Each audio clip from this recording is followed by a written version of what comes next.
High-level discussions on day 2 of the Africa Free Continental Trades Business Forum. This taking place at the Cape Town International Convention Center. So delegates on day 2 will be looking at the agro-processing space. They'll also be looking at industrialization and just tapping into the hub of the AfCFTA in ensuring that this one market for Africa becomes a reality. I'm going to bring into the conversation now Minister Naledi Pandor. She's the Minister of International Relations here at home, and she'll just let us in really on her role here and her expectations on where this one market for Africa is concerned. Minister, thank you very much for joining us on the SABC. We see that there are high-level discussions that are underway, and the first in-person this forum that is taking place here under the AfCFTA. It seems like things are moving, since 3 years over the establishment of this agreement. What have been your impressions so far? Well, I'm really pleased at the attendance. I see that the private sector is present in significant numbers from all over the continent. And as you know, it would be the private sector that really is the driver of the objectives we seek to achieve with the Africa Continental Free Trade Area. So the AfCFTA is an instrument of the African Union.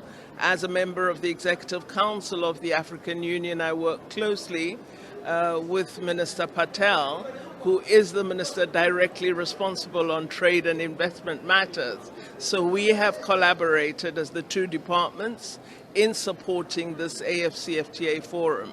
And this is why I'm here taking an interest in the deliberations and also getting a sense of what governments, international financial institutions, the private sector, young entrepreneurs are saying about what governments need to do in order to support implementation of the free trade area. I mean, over time, there have been talks, Minister, about industrialization and really ensuring that that becomes a reality on the African continent. This trade area has not been fruitful for the African continent in terms of really those tariffs that exist on the ground. But we're talking about industrialization, and things seem to be moving where that is concerned. Really, how can we actually achieve this industrialization? And do you see this process the AfCFTA coming through with those solutions for us to really ensure that that industrialization becomes a reality?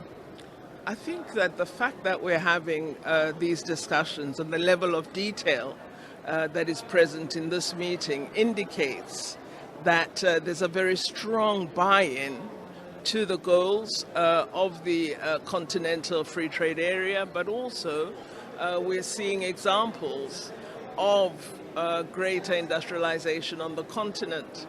We've spoken, for example, about Burkina Faso and what they're doing with respect to cotton and producing actual textiles, actual material that is sold all over the world.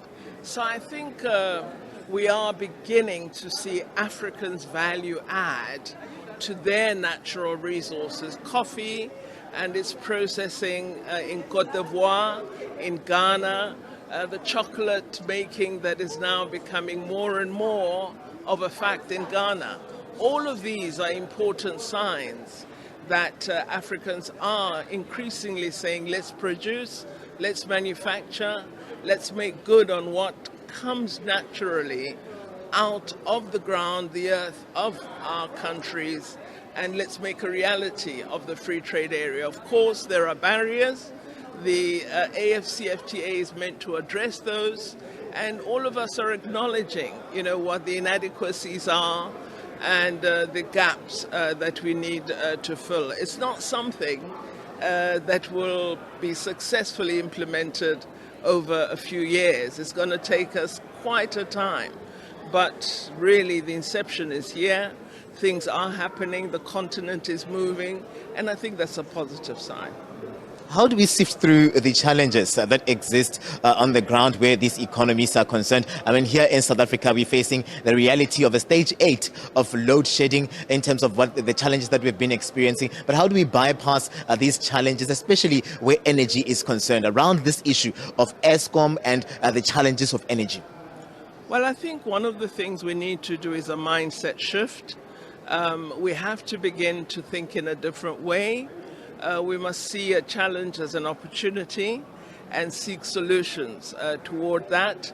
I think it is dismal that we're at stage 8 of load shedding. I really believe we've got to address this as a critical emergency because our economy cannot afford what we're seeing today with respect to energy availability. And I believe that the government is taking steps to address this, but we've got to have a unity of the private sector, of non-profits, and the government working coherently together to address this problem, because no issue is an issue that affects only one part of our society. And this matter of electricity is such a negative that I think we've got to give really massive attention to it, and we've got to ensure we overcome it. Minister Naledi Pandor, thank you very much for your time coming through as the Minister of International Relations here at home and cooperation, just ensuring that actually they play a role as well, working together with Minister Ibrahim Patel from Trade, Industry and Competition in terms of the South African government, just more or less making sure that all of those challenges that exist on the ground here at home are addressed, so that also the African continent can get the best out of this Africa Free Continental Trade Agreement. Katlego Logodi, SABC News, Cape Town.